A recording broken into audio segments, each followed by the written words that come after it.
Segundo ano do ensino médio, tudo bem com vocês? Bom dia, dia 19 de março, 11h30 da manhã. Tô aqui para gravar a segunda parte do vídeo de estática do corpo extenso, né, que eu falei que ia dividir duas partes. Ontem fiz uma que durou 35 minutos. Agora vou tentar fazer uma parte mais devagar, mais devagar não, mas na verdade uma parte menos extensa, para poder explanar melhor sobre esse assunto. Realmente tive que dividir duas, porque esse é um assunto que seria explicar em duas aulas, tá? E eu não quis fazer tudo no vídeo só, até mesmo pela dificuldade de transmitir passar pro YouTube, né? Sem demorar muito o vídeo. E até mesmo para você dar uma respirada também, né? Que ficar 1h40 na frente do computador estudando física não é mole. Nem eu consigo fazer isso. Eu tenho que parar, respirar, depois retorno. Porque na sala de aula é uma coisa, em casa é outra. Apesar que tem que ter disciplina, tudo, mas tem hora que a gente tem que ser realista. Eu não vou ser prepotente de exigir que você fique com a cara enterrada na frente do computador estudando física. Tudo bem? Então o que nós vimos ontem? Tá? Só vou dar uma ajustada aqui na tela aqui. Vou fazer a captura de tela. Eu ainda estou meio que me familiarizando a esse editor aqui. Reduzir aqui minha cara feia de novo aqui. Pronto. Beleza, galera. Seguinte, o que nós vimos ontem, tá? Na última aula. Nós vimos aplicações da estática dos corpos extensos, né? Depois que vocês aprenderam as condições de equilíbrio, quais são elas? Nós temos duas condições de equilíbrio. Tá? A primeira condição é que a força resultante, então, ou seja, a soma de todas as forças tem que ser igual ao vetor nulo. Tá? O módulo tem que ser igual a zero. Então pode ter N forças, tá? Nesse corpo aqui, uma para trás, outra para frente, uma para de cima para baixo, de baixo para cima, na diagonal, não interessa. Por o corpo se encontrar em equilíbrio, a força resultante tem que ser igual a zero. Então ele ou tem que estar em repouso, ou conforme nós conversamos ontem, ele tem que estar no movimento retilíneo e uniforme. O módulo, a velocidade não varia nem em módulo, nem em direção, nem em sentido. Tá? Então vai assumir única direção e único sentido. Então não pode variar. Tá? Isso se você levar em consideração apenas se fosse ponto material.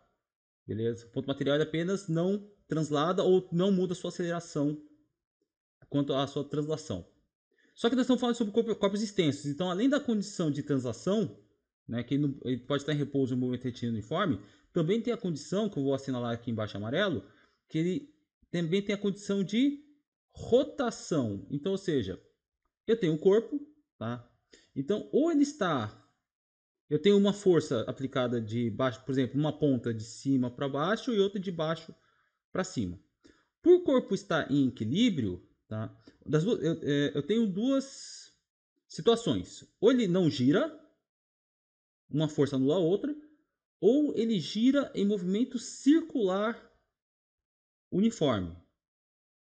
Movimento circular uniforme, né? Que tem a sua velocidade angular constante, né? Então eu pego um ponto aqui, por exemplo, a ponta aqui dessa caneta aqui, ele gira com uma frequência angular ou velocidade angular constante. Ele tem a mesma taxa angular, taxa de variação angular em relação ao tempo, ele não muda.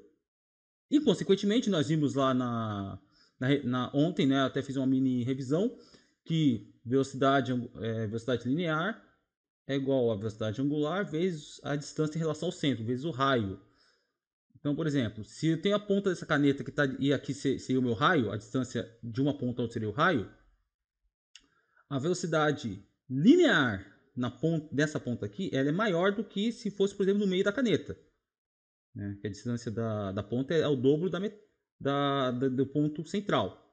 Mas o módulo desses dois pontos não muda. Ele vai continuar girando com a mesma velocidade, tanto velocidade angular quanto velocidade linear. Então, se eu for pegar em cada ponto, você vai verificar que não varia.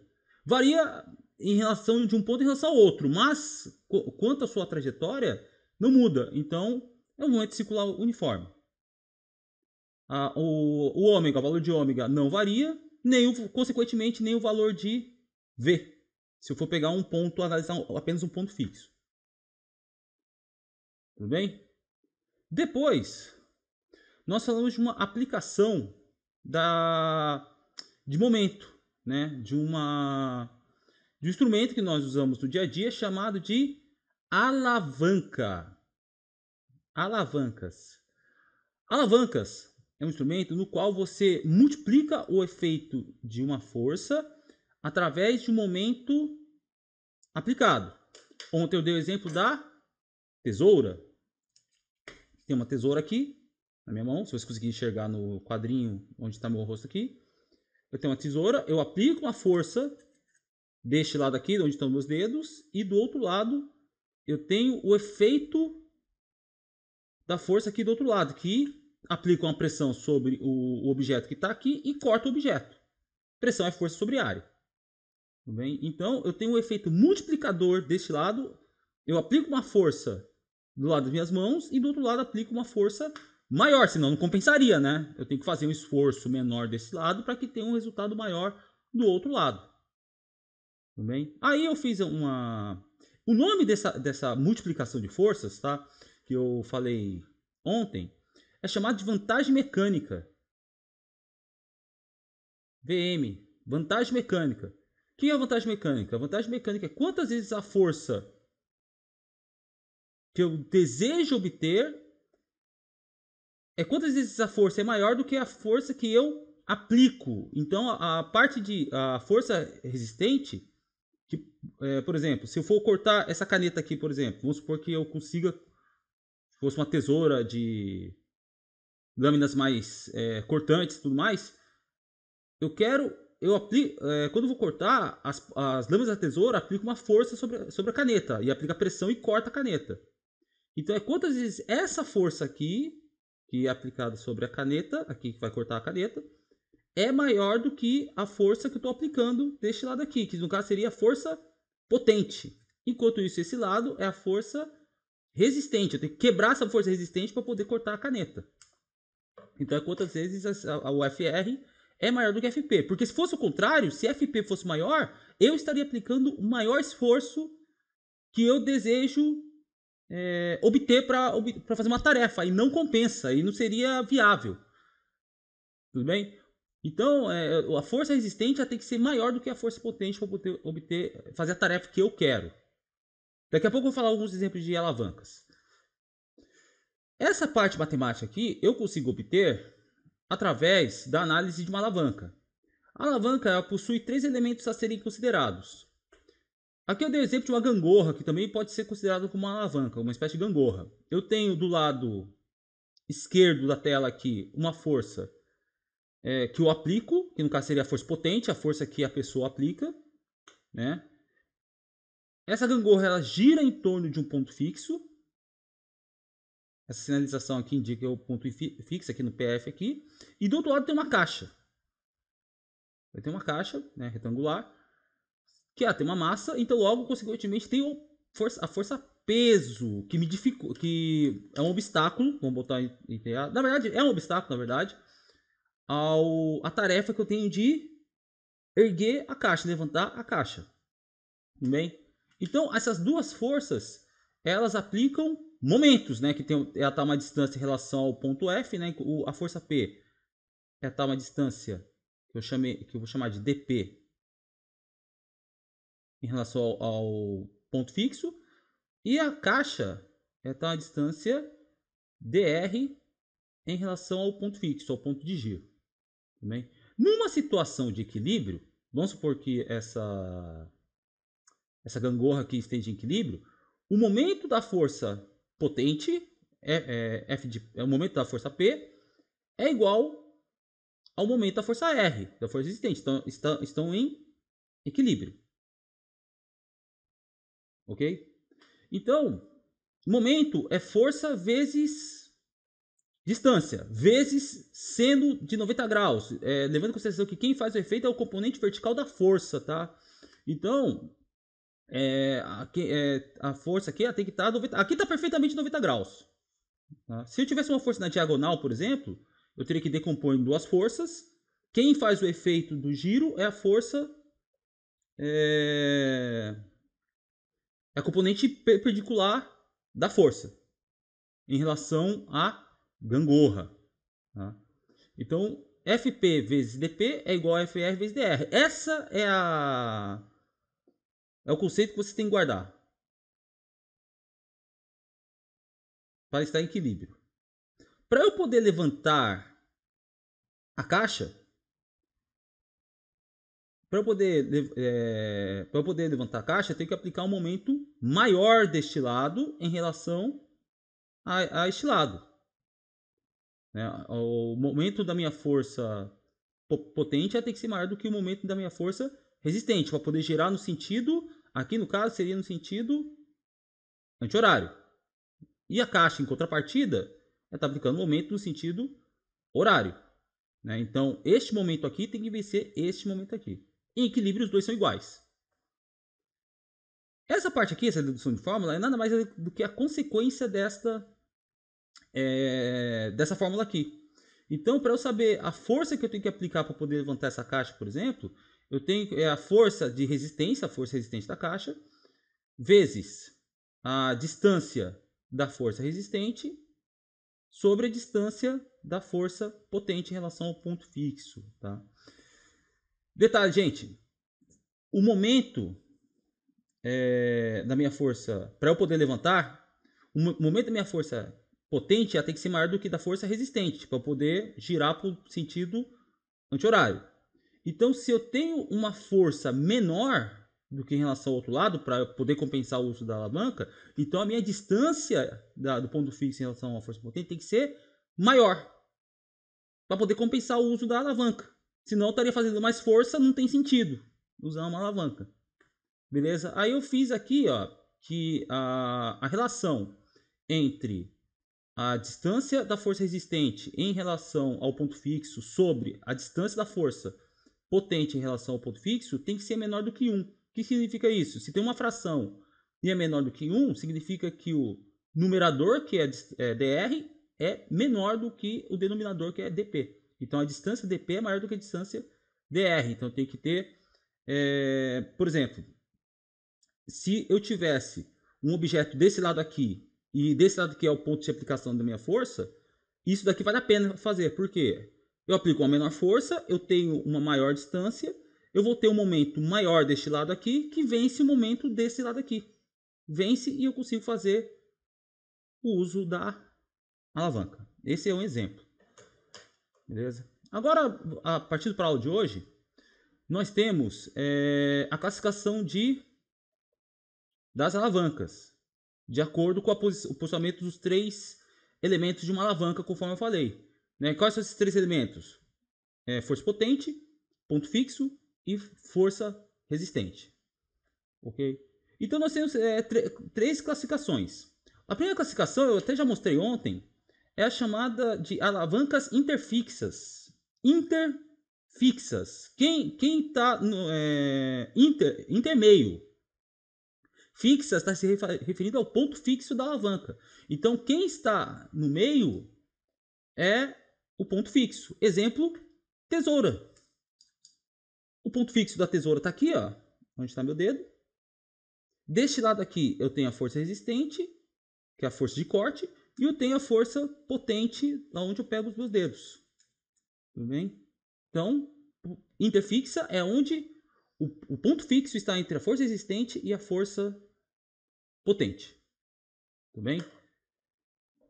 Um segundo caso é a força interpotente. Só um minutinho, eu vou dar uma pausa no vídeo, já retorno, porque eu esqueci de pegar um exemplo de força interpotente. 1 minuto, já volto. Pronto, retornei aqui. Na verdade, falando bobagem, né? Exemplo de força interpotente não, é alavanca interpotente. Achei uma aqui, que no caso seria essa pinça aqui, ó. Interpotente. Quem está no meio dos 3 elementos seria a força potente, porque aqui no caso da pinça, eu tenho a força resistente, que é o objeto que eu vou pegar do outro lado aqui, né? Os meus dedos, que eu estou aplicando a força, que é a força potente, e o ponto fixo está aqui na outra ponta. Né? Então eu tenho, se eu pegar uma das barrinhas da pinça, ele gera um momento na hora que eu aperto, ele está girando, A barra de baixo também gera um momento e eu consigo pegar o objeto. Então aqui tem um exemplo de alavanca interpotente. E o terceiro caso é o que a gente chama de alavanca interresistente. Interresistente. Quem está no meio? Vou pegar o exemplo aqui. Esse instrumento aqui é um amassador de alho, né? Por exemplo, né? Então eu tenho um ponto fixo que está aqui na ponta. A força resistente está no meio, que é onde eu coloco o alho aqui para amassar. E a força potente eu aplico deste lado aqui, ó. Tá? Embora a gente pegue, enfim, posso pegar até aqui, ó. Mas pode ver que aí, ponto fixo. Aqui a força resistente, que é o alho, né? Que vai resistir, né? Que vai resistir ao fato de eu apertar para passar aqui nesses orifícios aqui. E a força potente é no cabo desse instrumento. Tem outros exemplos. Aqui eu peguei um outro exemplo de alavanca interresistente, ó. Esse amassador de batata aqui, ó. Amassador de batata, ó. Eu tenho ponto fixo. A força resistente vai ser a batata que vai aplicar, né? Que vai dificultar o fato de eu apertar aqui. E a força potente está aqui no cabo. Um outro exemplo de alavanca interresistente. O abridor de lata, o abridor de garrafa aqui, ó. Deixa eu tampar aqui para não fazer merchandising aqui. O que acontece, ó? Na hora que eu encaixo aqui, ó, o meu ponto fixo tá aqui na ponta, que vai apoiar na parte de cima da tampa. A minha força resistente é a parte de baixo, né? Que eu vou fazer a força, a tampa vai me dificultar aqui. E a força potente sou eu que estou fazendo para cima. A força resistente aqui, pessoal, é vertical com sentido para baixo. Enquanto que a força potente vamos dizer assim, é vertical com sentido para cima. Eu consigo abrir a minha garrafa aqui. Né? Entre outros exemplos, na apostila mesmo tem alguns exemplos das 3 classificações de alavancas. Beleza? Então vocês veem que as alavancas elas estão no nosso dia a dia. Quando a gente fala alavanca, a gente pensa que é um pedaço de madeira e a gente levanta uma pedra. Não é somente isso, né? Então a alavanca, na verdade, é um instrumento que a gente usa para multiplicar o efeito de uma força usando um momento. Pode ver que em todos os casos a minha força interpotente aqui, a minha força potente, desculpa, a minha força potente, ela gera um momento que eu consigo multiplicar o efeito da minha força resistente, que gera um momento resistente, momento de força resistente, e eu consigo fazer a tarefa que eu preciso. Pode ver que está no dia a dia. Eu peguei alguns exemplos de alavancas. Tentando acelerar um pouco para não ficar muito longa, para variar a aula.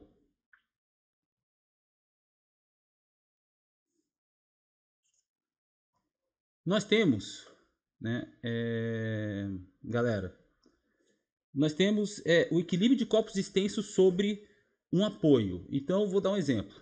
Eu vou pegar uma gangorra, deixa eu só usar minha régua aqui.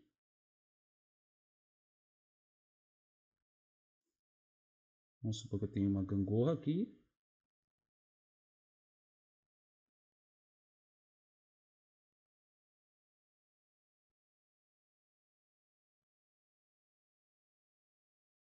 E eu tenho 2 pessoas nessa gangorra, né? Então, na apostila, ela chama as pessoas de Ana e Eduarda. Ana e Eduarda. Então, eu tenho um apoio aqui, eu tenho um ponto fixo, né? Eu tenho um apoio e Ana e Eduarda começam a se balançar. Supondo que Ana seja mais pesada do que Eduarda,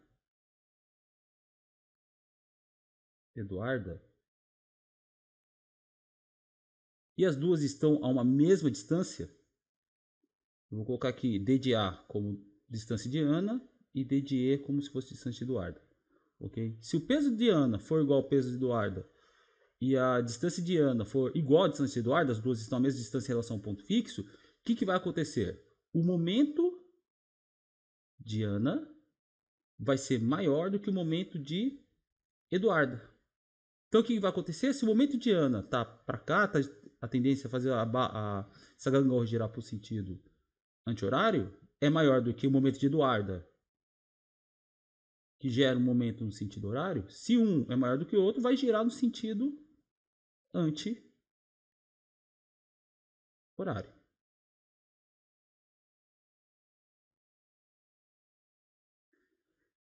Qual que é a saída que nós temos para poder equilibrar, né? Equilibrar a balança, a gangorra nessa situação? Uma solução é eu tentar igualar, vou colocar aqui embaixo, tentar igualar o momento de Ana em relação ao momento de Eduarda. Como? Quais são as forças que estão sendo aplicadas nesse sistema aí? Eu tenho a força de Ana, eu tenho o peso da Ana, eu tenho o peso da Eduarda. Ah, e eu não posso esquecer que está sob um apoio. Se tem apoio, gente, eu tenho uma força normal. Só que o momento da minha força normal, vou colocar como MN. Peraí, gente, que deu um pequeno chabu aqui. Vocês repararam que eu estou usando um equipamento diferente do de ontem? Eu estou usando o whiteboard. Estou meio que me adequando aqui. O momento aqui da minha força normal, aqui nesse caso, é zero. Tá? O momento da minha força normal. Caramba. Desculpa, rapaziada. Peraí que eu tô. Então, o momento da minha força normal é zero. Por quê? Porque minha força normal está exatamente em cima do eixo de rotação. Então, a distância da minha força normal em relação ao ponto fixo é zero. Então, não vai ter, essa força não gera momento. Não que essa força não exista, tá, gente? O momento dessa força é zero, mas a força ela existe, ela está apoiada em cima, ela tem um apoio aqui, tudo bem? Então, para eu poder igualar os momentos de Ana e de Eduarda, eu tenho que modificar qual elemento? Eu tenho que modificar o peso da Ana ou da Eduarda? Não tem como, porque é a mesma pessoa, não tem como modificar o peso das duas. O que eu posso modificar? A distância em relação ao a distância em relação ao ponto fixo. Como? Eu encurto a distância de Ana em relação ao, ao ponto fixo. Eu vou fazer de outra cor para economizar desenho aqui. Vou fazer de verde aqui. Então, vou supor que Ana passe a sentar nesta posição aqui. Aqui seria vou chamar de posição de Ana linha, né? Então, esse novo momento de Ana, ele vai igualar ao momento de Eduarda. Aí as duas conseguem ficar em equilíbrio.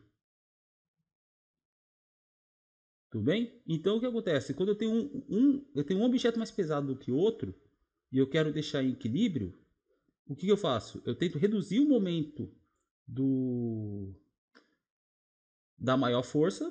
Eu tento reduzir, no caso aqui, o momento de Ana, né, que tá sendo, onde está sendo realizada a maior força. Eu reduzo a distância em relação ao ponto fixo, aí eu consigo igualar os momentos e eles conseguem ficar em equilíbrio. Tudo bem? Aí, tudo isso daí, depois, é consequência, né, daquela fórmula lá, essa fórmula aqui de baixo, ó. O momento de Ana ele tem que ser igual ao momento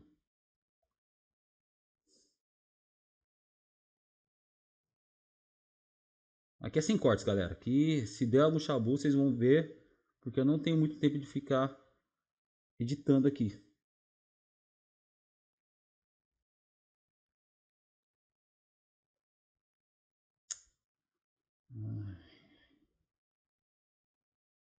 Pelo menos no outro equipamento. É que tem um botão aqui que eu clico sem querer toda hora. Aí acaba dando problema. Aqui na hora de começar a editar aqui.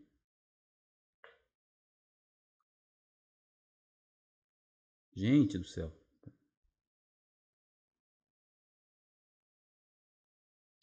Vou ter que configurar depois isso aqui.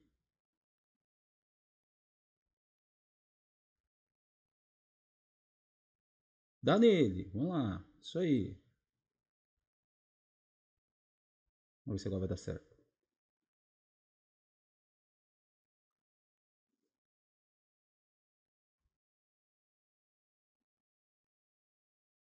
Isso aí, o vídeo vai passando, né? Nossa, sério. Deixa eu ver. Vê se agora vai. Foi. Ah, só clicar 2 vezes. Eu, Leandro. Pronto. Então o que acontece? É só utilizar. É só utilizar a forma do momento, né? Com situação de equilíbrio, né? O momento de Ana tem que ser momento, igual ao momento de Eduarda. Então, força de Ana vezes. No caso não seria força, né? Deixa eu só corrigir aqui. Seria peso.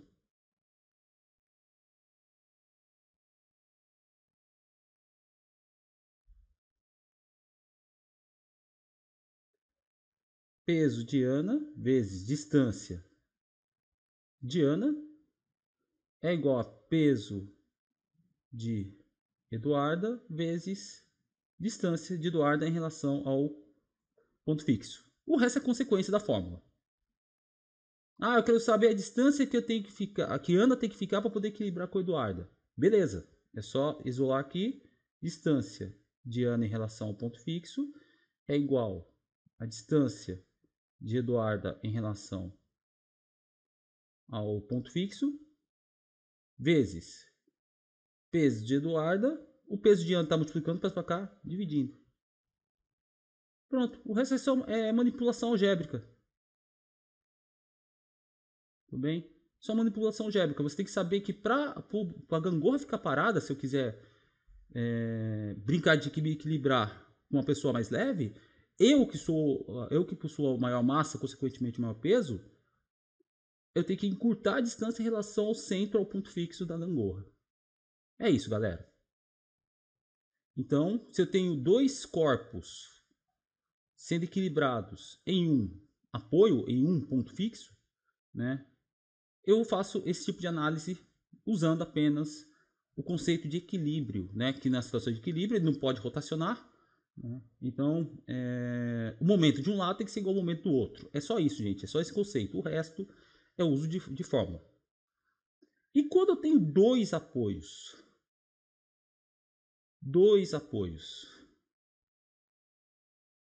exemplo,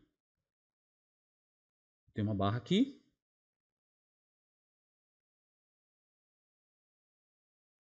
opa, deixa eu descer um pouquinho aqui, porque no caso aqui eu estou considerando as dimensões da barra. Então, tem uma barra aqui, pode ser melhor ainda.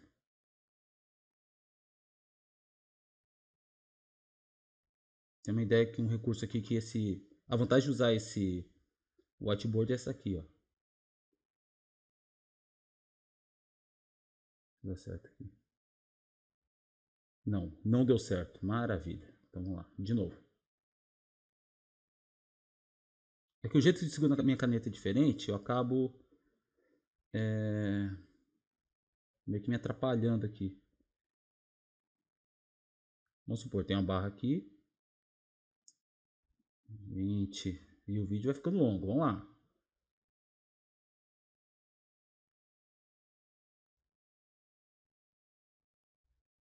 Vai dar certo. Que tem como fazer automaticamente. Ah, não dá. Vai ter que pegar a régua mesmo. Vou pegar a régua mesmo e boa. Vamos fazer esse desenho.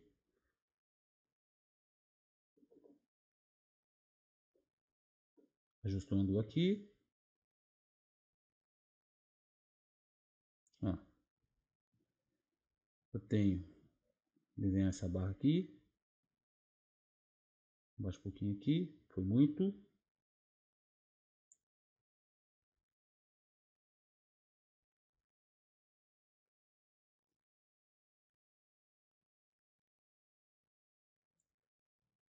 Nós temos uma barra.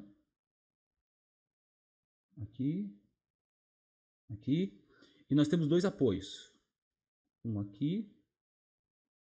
E outro aqui. Tudo bem? Então, e eu tenho eu vou supor que eu tenho um objeto aqui. Está na página 21, esse exemplo. Eu vou explicar para vocês. Eu tenho uma caixa aqui na ponta da barra. Bem, a primeira coisa que vocês têm que fazer é fazer a análise das forças que estão sendo aplicadas sobre esse sistema aqui. Em primeiro lugar, nós temos dois apoios. Se eu tenho dois apoios, eu tenho dois pontos de contato na barra. Se eu tenho ponto de contato, significa que eu tenho uma força normal. Ele está apoiado ele tem dois apoios, então é uma força normal. Desculpa se está meio torto, mas aqui eu vou chamar de ponto A. Aqui eu vou chamar de ponto B. Aqui eu vou chamar de força normal do ponto A, N de A. E aqui eu vou chamar de força normal no ponto B, N de B. Porque está apoiando, né? É de baixo para cima nesse caso aqui. Eu tenho uma caixa aqui, eu tenho um objeto. Então, eu vou ter uma força-peso aqui nessa caixa. E a barra, gente, eu estou levando em consideração as dimensões da barra. Ele não é linear. Então, o que vai acontecer? Como a barra ela é retangular, eu tenho que descobrir aonde está o centro de massa, que está no centro geométrico da barra, está mais ou menos aqui na metade. Então, o peso da barra, que ela tem uma massa, né? O peso da barra é aplicado exatamente no centro de gravidade, ou centro de massa. Nesse caso, os dois estão no mesmo ponto. Eu vou chamar de CG, que é o ponto de aplicação da força-peso. Então, para poder cumprir as condições de equilíbrio, somatória das forças, né? Ou seja, a força resultante tem que ser igual ao vetor nulo. Então, as forças que estão para baixo são iguais às forças que estão para cima. Não tem nenhuma força horizontal, né? Todas as forças são verticais. Então, o módulo das forças que estão... Só esqueci de colocar que aqui é o peso da barra, PB. Tá? Então, se as forças resultantes são iguais a zero, as forças que estão para cima, que é módulo de NA mais módulo de NB, que são as forças que estão para cima, são iguais às forças que estão para baixo, que é o peso da barra mais o peso da caixa, que eu chamo simplesmente de P. Então essa é uma condição de equilíbrio. Só que em contrapartida, em contrapartida não, para tentar ajudar essa situação de equilíbrio, o momento resultante também tem que ser igual ao vetor nulo. O módulo tem que ser igual a zero. Então significa que a força de a força de NA vezes uma distância A em relação a um certo referencial, a gente pode escolher o referencial, eu posso escolher como referencial a distância eu posso chamar o ponto A como referência ou o ponto B como referência. Eu posso escolher. Nesse caso aqui, eu vou escolher o ponto A como referência. Como assim ponto A como referência? Eu vou chamar de zero o ponto A. Zero, como se fosse uma distância x igual a zero.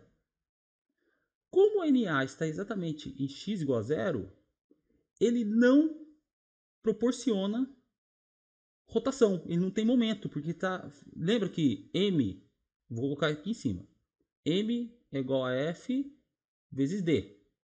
Como a força normal em A está em cima do ponto A, a distância é zero, então não tem momento, o momento é zero.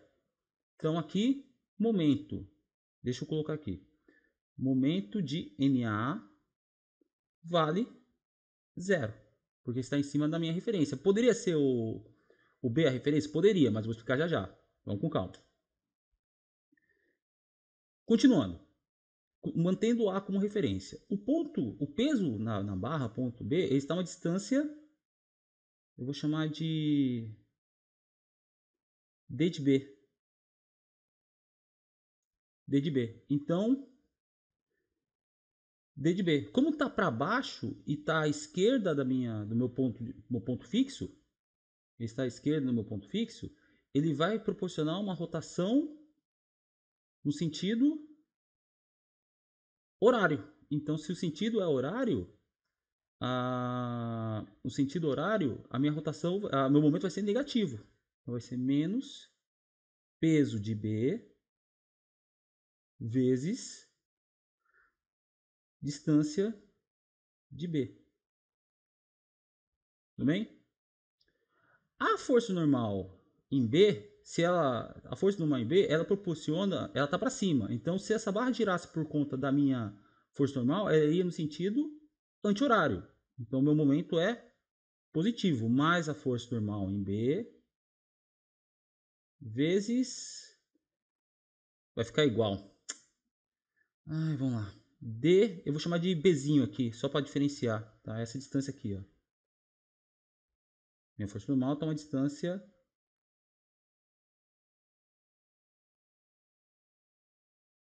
minha força normal está uma distância B minúsculo.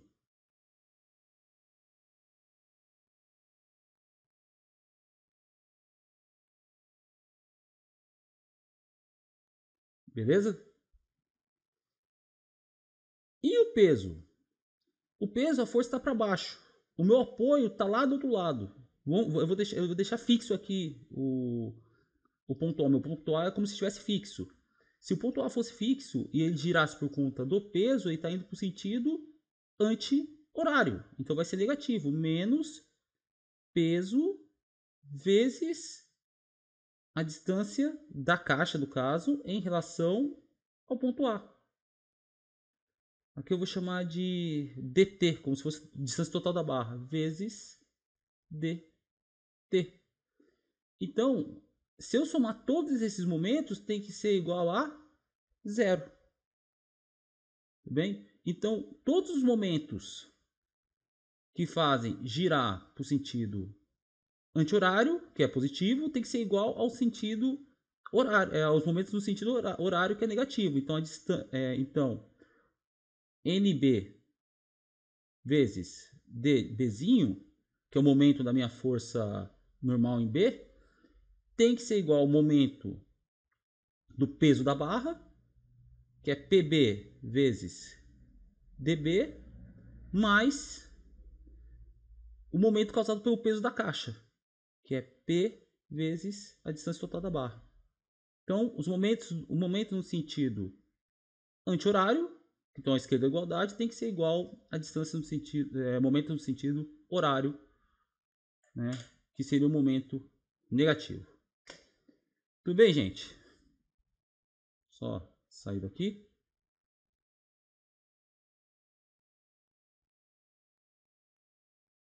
Pessoal, então essa parte do... Essa é até um pouco mais comprido do que eu imaginava, porque eu tive que explicar alavancas, né? Alavancas, essa parte de momento com dois apoios requer um pouco de atenção. Eu poderia ter escolhido o outro ponto, o ponto B, para analisar quando tenho dois apoios, só que a ideia é a mesma. Qualquer dúvida, gente, vocês me acionam, entrem em contato comigo.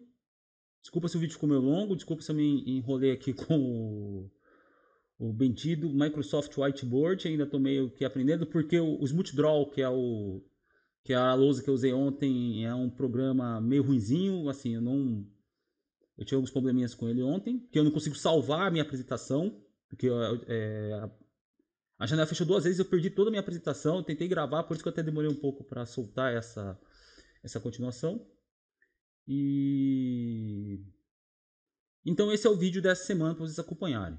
Beleza? Eu vou dar um tempinho, vou parar de soltar conteúdo por enquanto. Seria como se eu tivesse dado 2 aulas para vocês.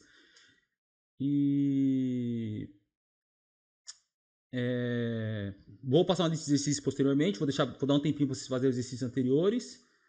Antes de soltar o próximo conteúdo, eu vou saber com vocês se vocês estão fazendo exercício. E se for o caso, eu faço uma lista de correção. Pessoal, procurem se exercitar, gente, para ver se vocês, qual é o grau de conhecimento de vocês nessa parte da disciplina. Não adianta esperar eu fazer. Esperar eu fazer, você pode até entender no momento, mas depois na hora de você pegar um exercício diferente, você não consegue resolver. Tá bom, galera? Então, a gente vai se falando aí. Obrigado pela atenção. Valeu. Nós estamos na quinta-feira, dia 19, de meio-dia 15 agora. E ao longo da semana a gente vai se falando no grupo aí.